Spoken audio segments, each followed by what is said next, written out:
I know the plans I have for you. Jeremiah 29 verse 11. Magandang buhay mga katiyats! Welcome back sa ating channel para sa Treasure Marker Analysis. Meron tayong i-analyze ngayon. Ito tungkol sa triangulong century-old tree na mayroong napakalaging butas at may mga iba't ibang hugis na bato malapit dito. Bago natin ito tatalakayin, ako'y mag-shoutout muna at sa mga bago pa lamang ngayon sa channel, huwag kalimutan mag-subscribe para palagi kayong updated sa mga uploads. Alright, shoutout tayo kay Kawan Heart TV. Shoutout kay Rodel Cardona, Obligado, kay Glenn Mario, LJB Misor, Danny Flores. Shoutout din kay Hyacinth Optimia, User JN5, kay June Talks. Shoutout din kay Rubilin Lopez, kay Chris Awili, Elvin Famaran, Robert Cabonilas, Desiderio Lamsin, Alexander Hubay, kay Ria Bergonzado, kay Kawan Heart. And lastly, shoutout tayo kina Aris Albay, kay Brenda Gianco, Cirilo Jaum, Witchy Star, Rico Mausisa, kay Arcadio Angkon at Raul Riquillo. At sa mga hindi nabanggit na pangalan, shoutout sa lahat. Tayo na ngayon magpatuloy sa ating analysis. Mga katiyats, napakaganda rin ng mga marker na narito. Itong isang ito ay pwedeng legit marker ito. Meron ding itong naka-triangulo na 3 century-old tree. Sa tingin ko yan yata ay santol tree. At sa likuran nito at sa unahan ay mayroong mga bato na medyo magaganda ang hugis. Mamaya ba atin yan babalikan. Ito yung 3 kahoy at ang isa ay may napakalaking butas, kaya pwedeng marker ito for treasures. Ito naman baka sa ibang site ito, pero isa lang ang may-ari nito. Ito ay napaka-legit na marka. Balikan natin yan mamaya. Ito naman ay footmark na medyo maliit pero mababaw ang pagkagawa. So pwedeng natural pattern at pwede ring man-made ito. Okay, so atin na balikan ang ito pinakauna. Kasi ito ang pinakamagandang marker, ang old tree century. Ang mga edad nito ay dapat kasi 80 years ang nakalipas. So 100 years old, ibig sabihin 20-year-old na yan noon nang magbaon ng hapon. Malalaki na ang mga kahoy na yan. Kaya century-old tree mas magandang marker kisa kahoy na meron pa lamang 90 years old. Ibig sabihin 10 taon pa siya, maliit pa siya na gawing marker ng hapon. So hindi pwede, di ba? Ang maganda talaga itong mga matandang puno na sa panahon na ng hapon, kasi hindi na siya nawawala, hindi namamatay, at kahit putulin ay mag-iwan pa rin yung bakas ng malaking puno.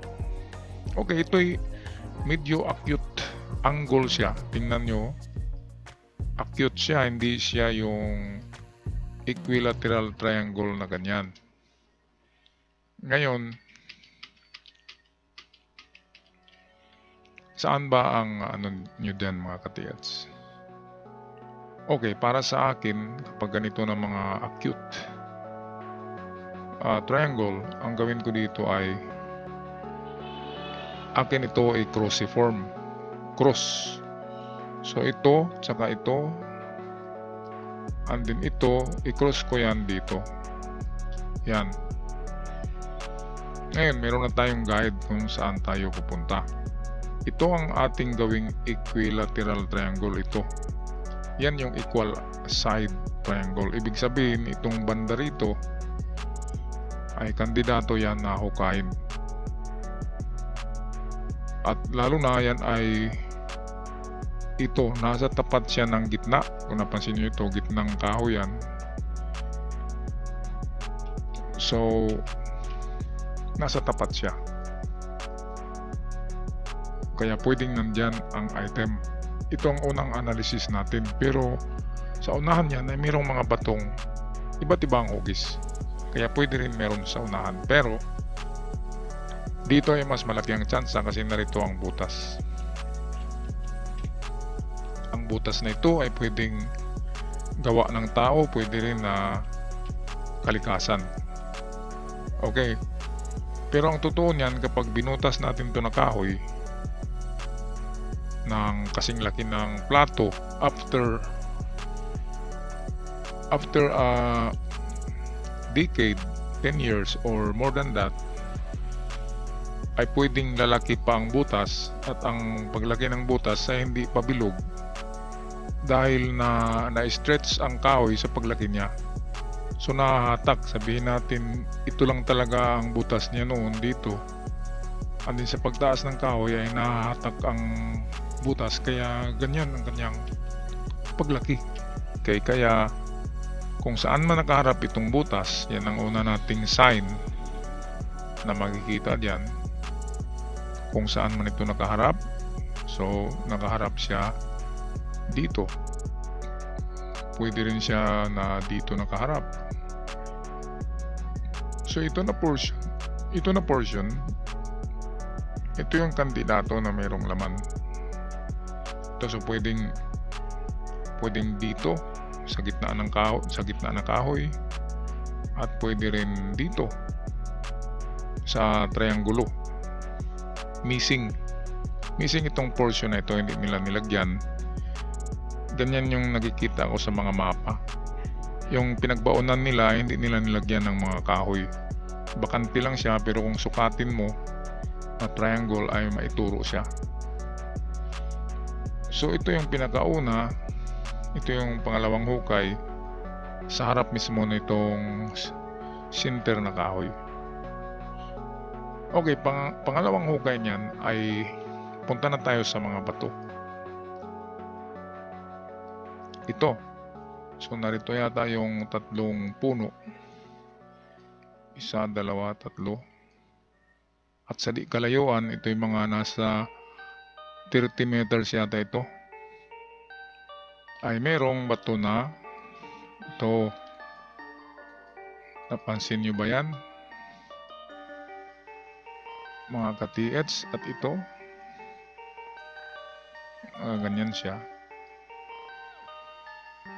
At tingnan nyo rin ang mga kahoy, kung anong posisyon nila. Parang naka na sila, parang naka triangle na, at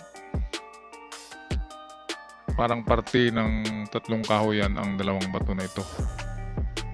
So dito ang paghukay ay pwede, kasi ito yung mga quick deposit at sucker deposit, pwedeng dito lang sa pagitan nitong malaking bato, at pwede rin kung malapad ito na bato, pwedeng sa baba niya, kasi pwedeng lapida siya.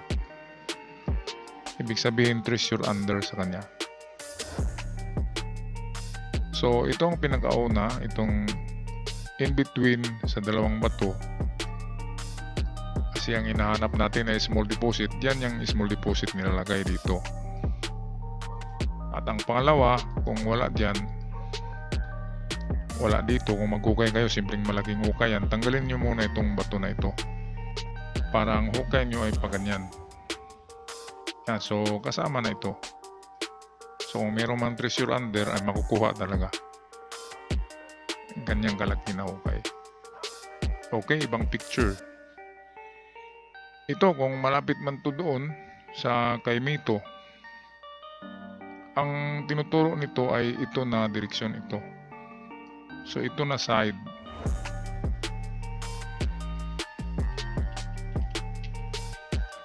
Pero may distansya yan. Bigyan nyo ng distansya na 3 meters. Yan, kasi mayroong dot siya dito. So ibig sabihin ng item ay papunta dyan sa kaliwa. Pwedeng 10 talampakan kasi siya ay plus, so due 10 kasi plus yan. So pwedeng 10 talampakan, pero hindi pwedeng 10 metros Kasi kapag mga small deposit ay malalapit lang siya sa mga bato. So yan, so 10 talampakan, so that is 1 meter mahigit. So 1 meter mahigit, meron tayong pinakamalayo na 3 meters, so 1 to 3 meters sa kaliwa. So dito yan, 1 to 3 meters ang hukay, distansya yan.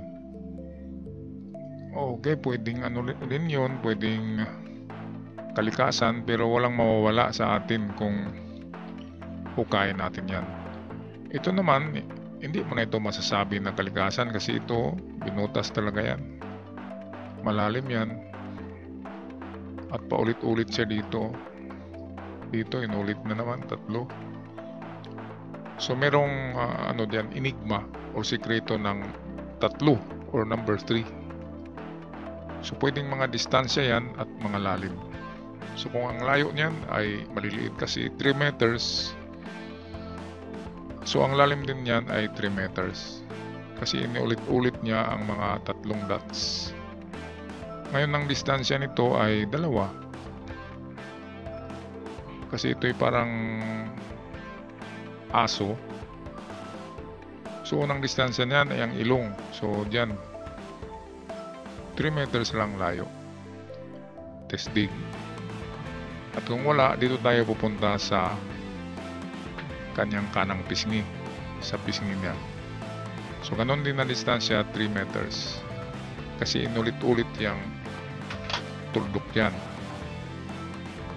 Okay, at pinakamalayo niyan, kung malalaki lang ito na dots, pwedeng 15 meters. Pero para sa akin, 3 metros lang. Kasi maliliit lang siya na pagkabutas. Okay, ngayon kung ito'y ulo ng aso, so ibig sabihin siya ay gwardiya. Ang aso ay gwardiya. So kung merong gwardiya, merong panganib sa magnanakaw. Ang treasure hunters ang magnanakaw. So merong panganib sa treasure hunters. Kasi nagbantay itong aso. So ibig sabihin, ingat lang kung may makitang box, huwag ka agad buksan.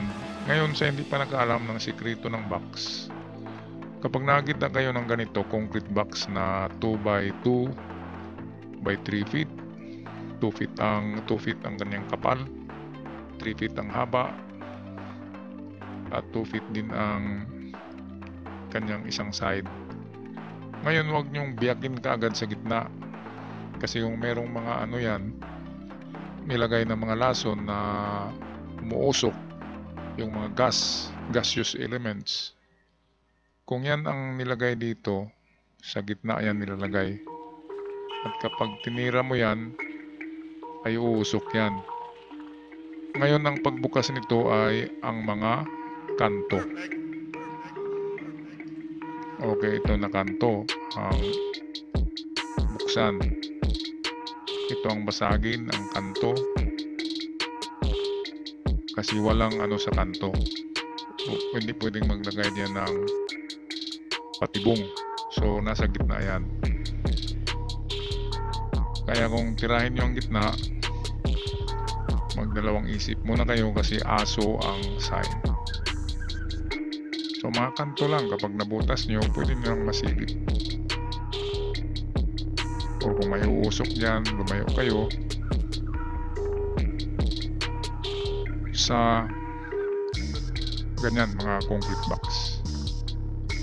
Okay, so yan lang mga katiyats, ang aking pag-analyze ng inyong treasure site. Good luck sa inyo dyan. At ako'y magpaalam na hanggang sa muli mga katiyats. Paalam.